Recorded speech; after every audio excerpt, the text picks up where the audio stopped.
Do you ever feel like your mind is working against you, sabotaging your efforts to be healthy and happy? Our guest on today's episode of The Fit Mess is Mitch Hankins. As the founder of the Debug Life podcast, Mitch is a bit of a health hacker who applies the same principles of programming a computer to his own life. In this episode, Mitch shares his insights on how you can use the mindset of a hacker to optimize your health and your life. But first, this is the Fit Mess, where together we learn to develop habits that help us live beyond our mental health struggles to create happier, healthier lives. He's Zach. He lives in the future with his anxiety. He's Jeremy, and he lives in the past with his depression. And we get together once a week in the present to share the obstacles we face and how we overcome them. So life has been a little busy lately for you and I, right? We've been doing a lot of best ofs lately. We've been kind of phoning it in just a little bit, original episodes. How dare you? How dare you? I know I have gotten a few messages from several different people who were asking about my current status in life based on things that were in the episode that we aired over the last few weeks. Because they're like, I didn't know you, or hey, you mentioned this, but I didn't know that about you. Because it was a year ago or 2 years ago or more that we recorded it. Yeah. So we are back. It's been a little while. It's been a little crazy. It's been a little hectic. For me, Jeremy's just been on vacation. Yeah. I had the hardest time of my life, just theme park after theme park, beautiful sunny drive after beautiful sunny drive. I mean, I'm overwhelmed. I've got just too many good things going for me the last couple of weeks. I just simply didn't have time for anything else. Clearly, I mean, and you must be recovering now too. I mean, like that's a lot to take on, and that must have impacted your physical, mental, and well-being. Definitely my physical, because every meal I ate for the last 2 weeks was at a restaurant, so I feel like a gigantic cow right now. I feel horrible. You don't look like it much. Well, I don't know about you. I've been dealing with things. I haven't felt like my best self for the better part of 2 months now. I've been having a lot of personal issues, a lot of just issues all around, on top of the fact that I've literally had a sinus infection for 2 months. Oh my God. And every time I go to the doctor, they're like, yeah, we're not going to give you antibiotics for that. It's been 2 months. When do you give me antibiotics? Like, I mean, how long must I suffer to get this?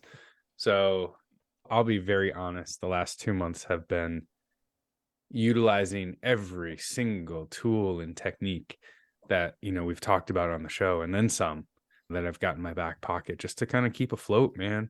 It's this, we talk about, the fit mess, right? It is messy. We all fall down sometimes, and it's been a little tough, but I'm back on my feet. I think I'm doing okay for the most part. So I have some questions about that because, and this is very much the focus of the episode this week, is we're going to talk to Mitch Hankins from the Debug Life. We have largely been spending the last, decade debugging our life, figuring out what wasn't working, what was working, and highlighting those strengths and working on our weaknesses. So I know you've been super overwhelmed, like you said, personally, professionally. What are some of the tools that you pull out when the overwhelm kicks in and takes over and life just feels like too much? Well, my go-to tool is procrastination. Yeah, I'm really good at that one. Just put it all off, walk away. It'll fix itself. It's got to. Totally has to. One of the things that was taking me out was, in the middle of all of this, I had to go do a week in another country for work, which was quite stressful. My shortest day there was 16 hours long. It was a lot of work, and I didn't. Having a real job must suck. It does sometimes. Yeah. I didn't go to the gym. I didn't get the physical exercise that I needed. And then on top of it, the week before I left for that trip, I had the sinus infection was kind of killing me. And that took me out for like a week. And every time I tried to work out, I actually got sicker. So I went this big, long period without working out because I was sick, and then I was traveling, and then I came back from traveling, and I had jet lag for 3 days. And now my kitchen, I had all the tile replaced in my house. So they pulled all the tile out, put new tile in, but I'm allergic to dust. So the sinus infection kicked back up, and then I couldn't go to the gym. And. So anyway, some of the tools that I use, I was leaving the house, going outside, getting air, going for a walk, and just realizing that, I can't go work out, but I can go for a walk around the block. A lot of meditation, lots of deep breathing, a little bit of yoga, because I could handle that.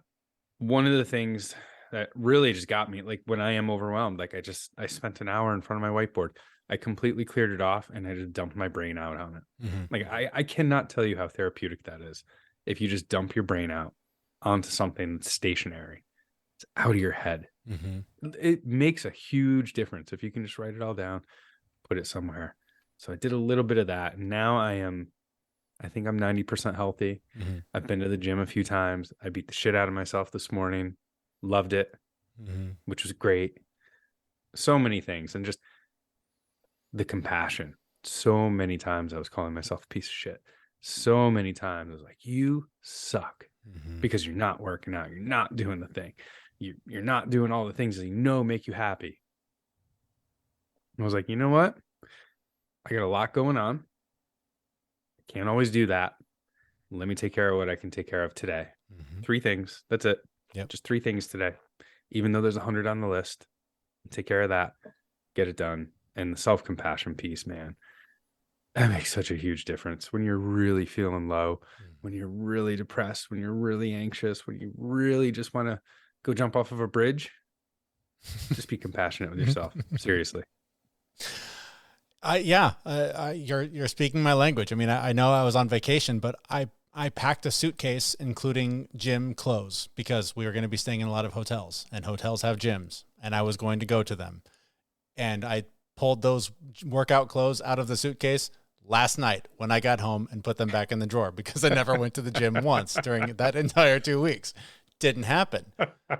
And I wanted to tell myself, you lazy piece of crap. Why can't you you said you were going to go, you get up and go every morning. What's the difference? Your family's still in bed. Go to the gym. But then I was like, oh, wait, but you also just walked like 15 miles at Disneyland yesterday and 17 miles, today at Disneyland. And then, I walked like a maniac. Like I walked everywhere. So I got loads and loads of miles in just doing that. And so I was like, you did something. Like you moved. You don't feel super awful. No, you're not making progress on all the things you were trying to do in the gym, but you're still moving. You're still doing what you tell people to do all the time. You're getting out and moving your body. That is just such a key piece of the foundation, even if it's not lifting heavy weights. Just doing something is so critical. So that made me feel good. And honestly, like I've been thinking a lot about all the tools that we talk about on this show, because we talk about this stuff, right? The meditation, the yoga, the deep breathing, like all that stuff.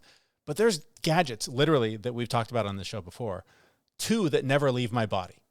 One is my Oura Ring, and I used that to gauge how am I recovering from eating like garbage at Disneyland? How am I recovering from walking more in a day than I normally do? And the other one is my Apollo Neuroband. The thing never comes off of my wrist, and I have it scheduled to go off throughout the day at key points. So like if I know I have to be around my family, it's on like social mode. If it's getting close to bedtime, it's wind down mode. If it's bedtime, it's fall asleep mode. The extra things like that, right? Like the little gadgets, the little things that you can bring into your life also make a big impact on my life. And so I was super thankful to have those on this trip. But like you said, I mean, ultimately it comes back to the compassion, because when you are not doing the things you say you're going to do, when you're not doing the things that you know are important to you, it doesn't do you any good to go, you suck. How come you're the worst? Why don't you do the things you say you're going to do? It's just so much easier on your mental and emotional health to just be like, you know what? I can't do it right now. Let's do it tomorrow. And that just giving yourself that grace makes it so much easier to get back up and do it the next day. Because like we talk about all the time, it's not punishment. It's just the next page. Well, with all that, I guess it's confirmed. You and I are not perfect.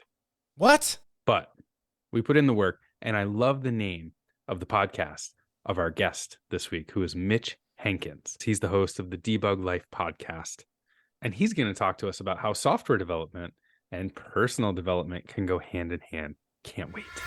I'm a software engineer, and I grew up in the Netherlands and moved to the United States, was in the Air Force and military, moved around a bunch, didn't really have community anywhere. And so I was always really ambitious. So I kind of doubled down on that, just really went after promotions, those sort of things like professional development. And I just kind of hit rock bottom at some point and started slowly turning things around over the years. And then at some point, I still wasn't really happy with what I was doing in life. And I thought, how can I kind of fulfill my spiritual mission here on Earth. And I thought, well, that's taking the people through the same transformation that I made, like kind of finding a meaningful life. And, for me, it's all about returning to authenticity, kind of shedding all the layers. For me, self improvement isn't so much about learning new things as it is about unlearning all the lies that we've been told. And that's really where, for me, debugging comes in, where it's kind of like, is this a part of me? Like, is this what I want? Or is this just what I'm expect to value, what I'm expect to like? And finding some authenticity and living with that authenticity is really, what that's all about. You mentioned sort of throwing yourself into the developing professionally, right? Like doing all the things we're supposed to do, following the path that's laid out for us when we start going to school and all of that. We've been talking about this a lot on the show lately, especially for men. I feel like this is an especially nasty trap because I think that often we go to work, we excel, we get kudos, promotions, raises, and the beast is fed, right? We're very satisfied because everyone tells us what an awesome person we are. And then we go home, and that often is lacking because just naturally people take family for granted. You don't tend to say thank you as much. There's not as many rewards. There's not a built-in review system for your marriage or your parenthood. Yes. So I feel like men are set up for massive failure in this system because then it reinforces the idea that I need to work more. I need to work harder. I need to show up better at work. And then we kind of phone it in at home because, well, whether I do great or do terrible, the end result's the same. Does that make sense? Am I close in your opinion on how that works? Yeah, absolutely. I think you hit it 100% on the head. Like it's exactly what I went through where, I was told like, oh, you're doing so great. And on the outside, everything looked great because you're making good money, you're getting promotions. Like you kind of have, especially as a software engineer, you have a lot of freedom. You can work from home, all these different things. So people are like envious, maybe in a sense, or respectful in a sense, because those are the things that we're kind of told to value. But then indeed, when I came home, I was just depressed and anxious. I had no one really around me to share it with, because all I focused on was getting better in a physical sense and in a professional sense, not so much in a mental sense. Like I really neglected that. And it's just, as you said, all the things that I got rewarded for by the people around me, by society, were really things that just distracted me from the things that I truly care about, like community and having experiences with other people. And so I always told myself, like, if I just keep working a little bit more, then I'll be good enough, or then I'll be in a good enough place to finally have experiences with people, or to, to go on that trip, or to do this or do that. And at some point, yes, realize like, unless I do it now, it's never going to happen. Was there a specific moment where you realized this, or was it something that was gradual? And then once you realized it, like what changes did you make? I love that. Yeah. So I would say it was gradual, but there was definitely like a seminal moment. I still live in San Diego now, but back then when that moment occurred, I was living in San Diego. I read Rich Dad Poor Dad by Robert Kiyosaki. And I've always been very quite financially savvy. I worked for NASDAQ. I got into options trading, all these different things. And then I read Rich Dad Poor Dad. I'm like, oh, wow. Like I'm leaving a lot on the table. Like I need to get into real estate. And I didn't feel comfortable buying in San Diego because, as most people know, it's very expensive and it would be hard. Like I was really going for cash flow. Like I wanted somewhere where the mortgage I was paying was less than the income I was producing from the rents. And so I couldn't really do that in San Diego. Even though I had like a great community here, I decided to look somewhere else. Like I had friends, I had stuff I loved, like the ocean, surfing, just, whenever I had a bad day or anxiety, I could go to the ocean, just clear my head. And I decided to leave all of that behind and move to a place I'd never been before, which was Columbus, Ohio, just because the market was affordable. The numbers looked good. There's good job growth, lots of young people moving there. And I bought a duplex there and I lived for free. Like the tenants, their rents, it covered the mortgage. And I ended up making really good friends there after a few months. But the first few months I was there were really tough. Like I remember the first night getting to the duplex, having driven all the way from California and literally sitting in the living room against the wall and crying. And like, I closed my eyes and I could feel like the ocean moving me, where you're on a surfboard, you can feel like just the ocean bobbing you up and down. So anytime I surfed a lot at the time. So anytime I closed my eyes, I felt like that up and down motion. It was very soothing. But of course, closing my eyes and sitting in that living room, it was awful because I realized that the ocean was 1,000 miles away. And I would say that was really the seminal moment where I realized, like, oh my gosh, I was giving up so much just for, financial gain. And it took me 9 months to get back and another 4 or 5 months to find a place in San Diego to buy. So it wasn't like immediately resolved. But I would say it's that experience that really taught me that goal setting is great. But if you don't know why you're doing it, then there's no point in doing it. You got to know your why before you do the how and the what. And yeah, that was really experience where I really learned that. What role has nature played since then for you? Because I know for me, that's a big, I did a similar thing for different reasons. It was not the financial gain, but I took a huge leap of faith, moved to a place where I'd never really been, knew nobody, left everything behind, sold everything. But it was partially because I was called to it by the natural surroundings. And I'm looking outside at 2 feet of snow and it's amazing. And like I've built like the life of my dreams here. But for me, the connection to the nature that's right outside my window drives so many of my decisions. So what role has it played for you since then? Like, it seems like that was part of what led to your big life change. I love that. Yeah, absolutely. For me, nature is just as important as community. I would say that's the biggest reason that I wanted to be in San Diego because first of all, the weather, right? Like I want to be able to be outside every single day and do stuff. I don't want to be held back by, rain or anything like that. So that was a huge thing, but also being able to go into the mountains. Like you can snowboard and rock climb, all these different things in the same day. And the ocean, the coastline, everything is beautiful. The most beautiful sunsets, like every single day, you can completely immerse yourself in nature. Like even the city parks are beautiful. And I've never, granted, I haven't been everywhere, but I've never been to a city like San Diego where everywhere you go, it's easy to connect with nature. And that for me has been an absolute huge reason because like, let's say you have those days, like we'll get those days where you're just completely overstimulated, and you're just like, I can't work. I can't do anything. Like you can get in your car and be on the beach in 8 minutes, and for me, that is just completely non-negotiable. I've learned that I absolutely cannot do without. I totally agree with you. I've been to San Diego many, many times. And every time I go there, I end up on Zillow looking for places and then going, nope. I know. No. I don't know about this. It's, Jeremy mentioned that he's got 2 feet of snow outside his house. I've got a foot of snow outside of my house and it's 30 degrees and it's freezing. What would you say to the person who's listening who really wants to be in nature, but I mean, it's cold out. Like, what would you say to like help them, motivate them to really go get into nature? Cause I'm with you. Like the more I'm outside, regardless of the weather, the happier I am. Yeah. I think there's always some way to, for example, when I lived in the city or when I lived in Columbus, it got very cold and I just had to find ways to get into nature and still be comfortable. So, that included like just dressing up really warm and going to the park or sitting outside with a fire. I would say find whatever works for you, no matter how small, just, anything that gets you out of the house and closer to nature where you're still somewhat comfortable I would highly recommend that. I don't think we were meant to live inside as much as we do. And personally, it makes me feel like a trapped animal. But I think one really good way to do this well is combined with exercise. Like, yeah, maybe cold outside, but there's ways to stay warm. Like you've probably been in that situation where you did some CrossFit or something outside. You're going to get warm. Like you can run in snow. I've done it. So there's ways to stay warm.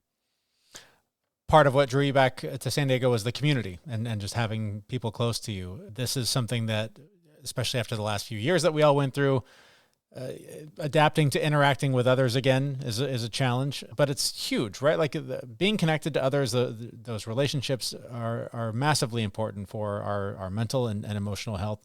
Talk about why that's so important to you. I think it's important to me because I know what it's like to have the lack of it. As I mentioned, I went into software engineering because I wanted a lot of control over my life. I wanted to work from home. I wanted to not be in an office around people. I wanted to not have to go to meetings and just stare at a screen and do my work. And I thought that was kind of the ideal life for me. But then I realized that it really wasn't. And what I mean by that is there's a lot of introverted people out there that think that zero human contact is great for them. But that's just not how we evolve. That's not how the human species evolved. Like, we were born to need each other, to interact with each other. And some people are going to have a lot of a greater need than other people, but we all do have some of that need. And, a lot of these online solutions like Zoom, they just don't kind of trigger the same neural circuitry that in-person conversations do. Like, we've all had like a phone call with our family or, our friends, like during the pandemic. And it's not the same as like being in a room with someone and seeing them, smelling them, touching them.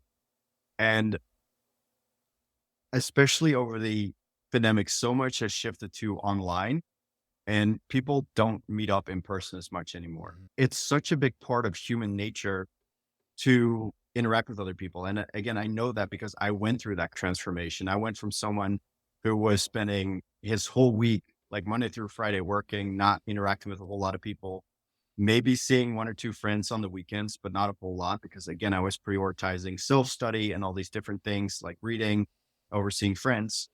And I went to someone who completely turned that around and who now tries and sees his friends like a couple times, at least during the week and also on the weekends. And I just know, like, even as a very introverted person, I just know how much it changed my life around. And I know how much happier I wake up and how much more energy I have and how much more I care about just the simple fact of being alive. And I feel that these interactions, in-person interactions, are just so underrated by people. It's definitely something I wrestle with. My wife is constantly telling me, like, I've got to get out. I got to make friends. Especially because we're in a new community. So I don't really know a lot of people, but I get super overwhelmed with social interaction. So yes, this has been sort of a blessing for me where I'm like, I live in a super isolated place. There's not a lot of people around here. And so I can choose when to put myself out there. But when I know there's a few days ahead of like, oh, we've got to go to this party, or I've got to interact with this large group of people. Yeah. I'm always like, there's this sort of anxiety that starts to build of like, oh man, I got to do this. I got to save up the energy for that. And then I know like I'm going to need time to decompress on the other side of it. So I'm definitely one that has seen, the benefit from this, but at the same time, I definitely recognize that when I go too long without interacting with other people, just outside of my immediate family, there's definitely negative effects where like you start to sort of feel like a ghost in the world and like, does anybody even know I'm here? This is weird. So yeah, I get that. And I think it's totally okay to say no too. Yeah. And essentially saying yes is saying no to a lot of other things. You're saying no, even if you're saying yes. So, there's a lot of these, what you said really resonates with me about like, it's hard to, especially like in a larger crowd. I mean, it's exhausting for me. By the time I get home, like I need like a couple of days to recover. And I mean, people always feel bad about saying no, but it's totally okay to not do something. If like, you just don't want to, it's your time. You can do whatever you want. You don't owe anyone anything. Yeah, totally agree with that. I say no all day long. It's crazy. I want to shift gears just a little bit here. I've got a question that is right from my heart because at my day job, I manage, teams of engineers, software developers. So I am very interested in this topic with you. I would love to hear, what lessons you've learned as, software engineer that apply to life. I'm just thinking about things like, hey, let's deploy to production multiple times a day instead of once a month, right? That's more sustainable change. So I'd love to hear your perspective on those things that you've learned in the software engineering world that also apply to life. So the first thing I really learned that's huge for me is about iteration, about you don't have to get it right the first time around. A lot of, I think, tech related people, a lot of people in general are very like perfectionists, but perfect is the enemy of good enough. Just do good enough and then iterate and get a little better every time. Everything around our life makes us believe that failure is bad. Like when we're kids, we go to school and we get grades back and it's terrible if we don't pass. Like it's not a learning opportunity. It's not presented as a learning opportunity. Same way in movies, like people, the main characters are always just succeeding right away. Our whole culture is based around the idea that failure is a bad thing. And in software development, it's really the other way around. I would say it's the other way around. It's all about iteration. It's about embracing failure. It's about embracing bugs and just fixing them and saying like, okay, here we have a prototype. This is our first iteration. We're going to keep what works and we're going to redo what doesn't work. And failure is seen as a lesson, as an opportunity for growth. And having that mindset, like having put that in my own personal life, has been one of the biggest drivers for change, because I didn't used to be like that. And the other one is the retrospective, where you take your time to actually learn from those failures and reflect on them. So a lot of the times, I think I say this from past experience as well, when we try something and we fail, we don't really want to get uncomfortable. So instead of saying, I did this wrong, or instead of taking ownership, responsibility, we kind of project it onto the outer world or on someone else. Because if we blame someone else, then we don't have to change anything. And our brain likes that, because our brain likes to conserve energy. It likes to be lazy. So if it's not something that we did wrong, then we don't have to change anything. That's just easier. And I think a big thing I learned from software engineering is a computer always does what it's told. So if you do something and you get a certain output, then it's not the computer's fault, it's your fault.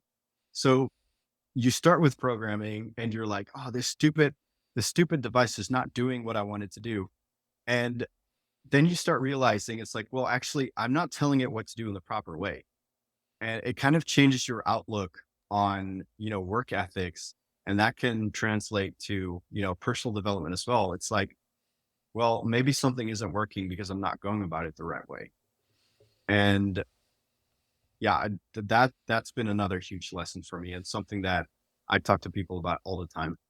That's definitely something I've been learning more and more the more I've been coaching people professionally for the last few months, is just the amount of overthinking and worrying, and I've got to get it perfect before I try. Like all these just huge walls that we build for ourselves, instead of just go, just try it and know that it doesn't work, rather than wondering what if it doesn't, because if you do it and it did work, then you can just make it even better. Or if it didn't, you can figure out why and do it even better. So that just, this is something I've been doing my entire life, is all the reasons why it's probably not going to work. And that's hard. That's for other people. I'm not good enough. I'm never gonna, whatever.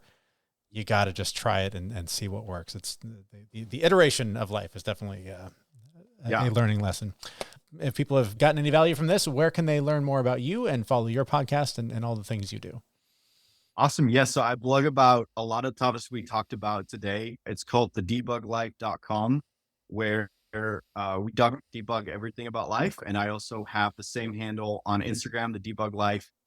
In all social media, I share a lot of my content, but I also share a lot of my personal life, like the activities I'm up to, and kind of like how I create a meaningful life for myself and the communities for myself. I share my morning routine. I get like up at 6 a.m. and I jump in like 47-degree ice water and do all these different things. So like I kind of share that, helps with accountability for me, and it helps show other people like what kind of impact it can have. So I really like to show on there the good and the bad, I would say. And then, the blogs are everything we've talked about today. And if people have any questions, they're welcome to shoot me a message. I love interacting with people in regards to these conversation. And that's the best way to find me. And then finally, any closing words you want to leave us with? Stop treating failure as like the end. That's the biggest takeaway I can give people. So many friends, so many people I talk to, you see them fail and you just see the pain on their face. For me, when I fail, it puts the biggest smile on my face. Failure is not the end. It is the best lesson you can get. It's sometimes even better than feedback from other people. It's the best type of feedback you can get. So embrace it. And every time the sting is going to get a little bit less. Our thanks to Mitch Hankins. He's the host of the Debug Life podcast. You can find links to him and his work in the show notes for this episode at thefitmess.com. And Zach, a lot of familiar themes in there. One that I know is near and dear to your heart, and it starts with just questioning what you believe, questioning the things that you hold true in your own life about yourself. Absolutely. I was telling somebody earlier today, I was like, I love it when I have the realization that I'm wrong about something. I absolutely love it. Most of us realize we're wrong about something and we keep fighting just to be right, or we go look for evidence just to be right. And I love being wrong, man, because that means I can shift my perspective. That means I can change things. But also what I find fascinating is the amount of times that hanging on to that belief leads to so much extra suffering. When if you can just question it and realize that you're wrong about that, things can get a lot easier. Yeah. Be wrong and move on. Right. What's the acronym? FEMO? Fuck it, move on. That's one I've heard far too many times in my life. I enjoy that one. Rolls off the tongue really nicely. Right. But as you're questioning all of your beliefs, one thing that you really do need to know, and I know this, everyone says it and everyone rolls their eyes whenever you hear it, but you really do need to know your why. Like, if you don't know what's important to you, what's driving you, what's keeping you going, nothing's going to matter too much to you, and you're going to fail, you're going to fall, you're going to do all the things that are wrong. And that's a big concept, I think, for people to wrap their heads around. I know it has been for me at different points in my life. I had a very small example today of, and I mean microscopic, but I thought of it and I wanted to share it here. Last night, get home from vacation. Lots of unpacking things to do. One of the things I made sure I did was to program my coffee to be made first thing in the morning. Because I've been on the road for a couple of weeks. I had to go down to the restaurant to get it, or it's some shitty, Keurig or something in the room. I wanted to wake up to coffee being made. And when I woke up this morning, the coffee was made. And I just went, this is a micro example of everything that we talk about. I didn't want to make the coffee last night. I wanted to sit on my ass because I was tired, because I traveled for like 10 hours to get home. But I made the coffee. And this morning I went, hey, yesterday me, thanks, buddy. Way to go. That made my day awesome because the coffee is ready to go right now. I didn't have to lift a finger. This is amazing. Thank you, yesterday me. And I just went, how many times is the me in the gym hating life, miserable? I don't want to be doing this. This sucks. But I want 10 years from now me to go, hey, 10 years ago me, way to go. Thanks for lifting that dumbbell that day. Made you a little bit stronger to be ready for today. So just that little example, right? Like that, it's meaningless. But it made my morning to put in a little bit of effort yesterday so that today could be better. I'm going to get you a t-shirt with a picture of you on it that says, thank you, 10-year ago me. I gotta feel like less of a cow before I can wear that and feel okay about it, though. And speaking of lessons learned, while I was on this trip, I found myself in a situation where, I'm not a big social guy. I don't love being out in crowds and around a lot of people and doing things. But this has happened to me a few times. And on vacation, there was one of these where I realized I'm done. I don't want to be here anymore. I've done what I said I was going to do. I'm going to go now. And it was so empowering to just feel like, you know what? You're an adult. You can just make this choice. And if it hurts people's feelings, fuck them. Like they've got their shit to deal with. My shit is I'm done here and I'm moving on. So like having the power to say no, like when the expectation, the social expectation, the people you're around want you to be something other than what you are, or you're somehow expected to be something other than what you are, having the ability and the power to just say, nope, not even like, no, because I wish I could, but that would be nice. But I got a thing. I got to get up. How about just no? This is my limit. I'm done. No. Yep. Absolutely agree. The power of just saying no, it can be incredibly freeing. Like, you don't have to make an excuse. You don't have to worry about the message coming off wrong. It's just done and over with. I even heard no this morning from somebody else that I know is working on saying no, like making sure that they're saying no when they should be saying no. And this no was actually disappointing to me because I was asking a question. Right. And I was so proud of this person for saying no. Right. And disappointed at the same time. Right. But it's so powerful when you can actually get there and say no to things. I cannot tell you how freeing it is. And I'm proud of anyone who can actually do it because it's hard. It's really fucking hard. Those first 10, 15, 20 times you do it because you feel like an asshole saying it. Especially if you come from like people pleaser backgrounds. I know I do. I think you suffer from that a little bit. Like you want everybody to like you. You want to be the good guy. You want to be the star of the show. But sometimes you got to say no. Yep, absolutely. And Jeremy, with that, I'm done with this episode. I'm done too. We've had enough. That's it. No more. All right, we're out. We're done. I do hope you'll say yes to our newsletter, though. You can sign up for that and get all the bonus content. We usually have bonus clips in there, all kinds of extra information in there for you. We publish that every week. You can sign up for it at thefitmess.com. That's where we'll be back next week with a brand new episode. Thanks so much for listening. See you, everyone. We know this podcast is amazing and doesn't seem to lack anything, but we need a legal disclaimer.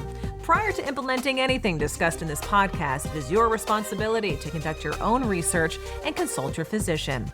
You should assume that Jeremy and Zach don't know what they're talking about, and they're not liable for any physical or emotional issues that occur directly or indirectly from listening to this podcast.